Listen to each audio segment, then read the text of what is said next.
2026 টি-20 বিশ্বকাপে নেই বাংলাদেশ, তবে ক্রিকেটারদের দীর্ঘদিন মাঠের বাইরে বসে থাকতে দিতে চায় না বাংলাদেশ ক্রিকেট বোর্ড। সেই লক্ষ্যে নতুন এক ঘরোয়া টুর্নামেন্টের আয়োজন করা হয়েছে অদম্য বাংলাদেশ টি-20 কাপ 2026।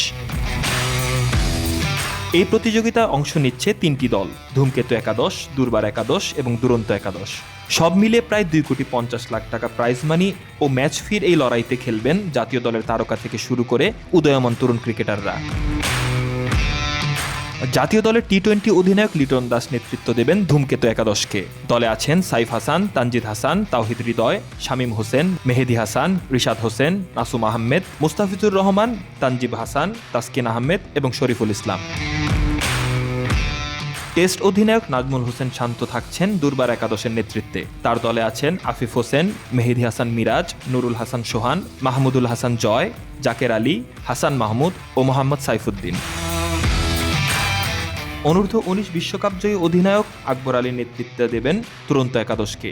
এই দলে থাকছেন তরুণ ও ভবিষ্যৎ তারকারা নাহিদ রানা, রিপন মণ্ডল, ইকবাল হোসেন ইমন সহ আরও এক ঝাঁক উদীয়মান ক্রিকেটার। মিরপুর শেরেবাংলা জাতীয় ক্রিকেট স্টেডিয়ামে টুর্নামেন্টের সব ম্যাচ হবে ফ্লাড লাইটে। 5, 6 ও 7 ফেব্রুয়ারি গ্রুপ পর্ব অনুষ্ঠিত হবে এবং 9 ফেব্রুয়ারি শিরোপা নির্ধারণী ফাইনাল খেলা হবে। ক্রিকেটারদের সঙ্গে থাকছে বাড়তি বিনোদনও। প্রতিদিন বিকাল 4টা থেকে সাংস্কৃতিক অনুষ্ঠান এবং সন্ধ্যা 6টা থেকে শুরু হবে ম্যাচ। টিকিটের দাম রাখা হয়েছে সাধারণ দর্শকের নাগালের মধ্যে।